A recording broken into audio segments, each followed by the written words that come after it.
4 people died during the uproar on Capitol Hill yesterday. One of the victims, 35-year-old Ashley Babbitt, was an Air Force veteran from California. Capitol Police shot Babbitt during the siege on the Hill. She died from her injuries later on.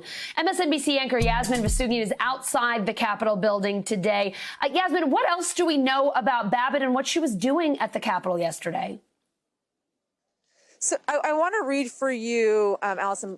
Hi, by the way. Good to see you. I want to read for you a statement from the chief of the Capitol Hill Police. And it explains how basically everything went down and how exactly Miss Babbitt was killed. It says, as protesters were forcing their way towards the House chamber where members of Congress were sheltering in place, a sworn USCP, that's Capitol Police, employee discharged their service weapon, striking an adult female. That was Ashley Babbitt. Medical assistance was rendered. Immediately, the female was transported to the hospital where she later succumbed to her injuries. And the chief goes on. He says the USCP employee has, in fact, been placed on administrative leave and their police powers have been suspended pending the outcome of a joint Metropolitan Police Department and USCP investigation. And interestingly enough, now, House Speaker Nancy Pelosi calling for the resignation of the chief of Capitol Hill Police. We're awaiting to see any statements from Capitol Hill Police on that and the chief of the Capitol Hill Police. But nonetheless, as you mentioned, she's a 14-year veteran of the Air Force.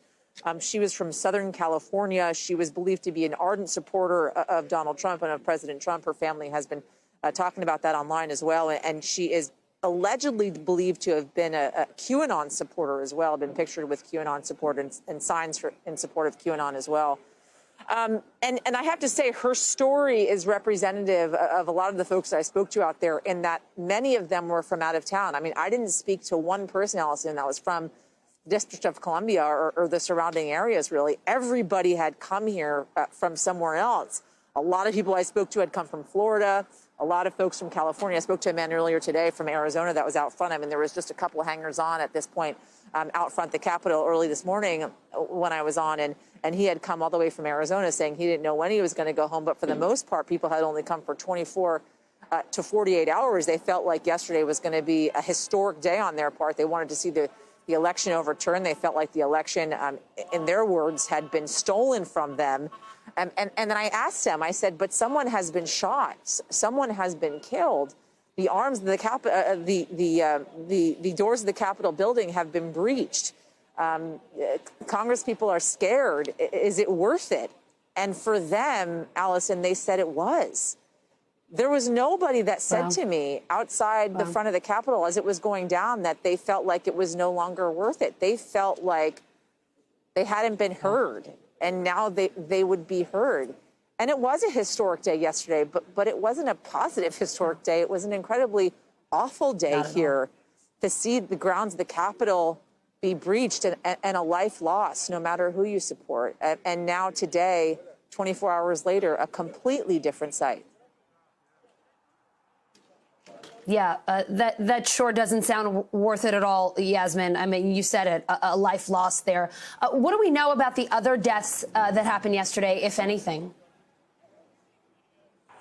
I mean, I have to say I don't know a lot about the other deaths. It seems like they were for extenuating circumstances. We don't have a lot of details on the other folks that lost their lives. I believe there were 3 other lives that were lost here yesterday. But again, we learned a lot of details about the woman, Ashley Babbitt, that I just mentioned, who lost their life. And I know that there were a lot of injuries as well throughout the day yesterday of both individuals that stormed the Capitol, along with Capitol Hill Police, some of whom are still in critical condition as we speak. But again, I mean, you see the police presence behind me, not only Capitol Hill Police behind me, you have DC Metro Police now involved. You have National Guard deployed from throughout the country. I mean, you have 1,000 National Guard from the state of New York. You have National Guard now here from the state of New Jersey, from Virginia. And we actually heard from Mayor Muriel Bowser earlier today addressing the situation at the Capitol.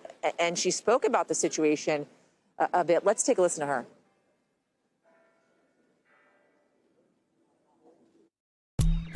And obviously it was a failure, or you would not have had police lines breached and people enter the Capitol building by breaking windows and terrorizing the people, the members of Congress who were doing a very sacred constitutional requirement of their jobs. So clearly there was a failure there. The interesting thing to me, Allison, one of the most interesting things to me that I've seen all day here today is that the security perimeter is completely different than it was yesterday. I'll step out of the way just for a second so you can get a clearer picture. You see this black gate behind me, Allison, right? None of this was here yesterday. Yep. None of it. It wasn't even put up last night. I mean, I was here till 10 p.m. or so last night. This was all erected earlier this morning. There's yet another barrier as well, which is behind me. And we are on, I believe, the north side of the Capitol, right? The steps are around the corner from where I'm standing, where we saw all those folks breaching the Capitol. And there is this black gate all around the entire perimeter of the Capitol. Again, none of this was here. None of these people were here. When we arrived here at the Capitol around, I believe, it was 1:30 or so yesterday, 1 p.m. yesterday, all we saw were Capitol Hill police in those yellow jackets up on the steps. Aside from that, we saw nothing. So, again, the security presence is a lot higher than it was yesterday, Allison. Yeah, for sure. And Yasmin, as you're talking, it's just wild to see people going by on scooters and bicycles. What a different scene from just 24 hours ago. Yasmin, thank you so much for showing us what's going on there in D.C. today.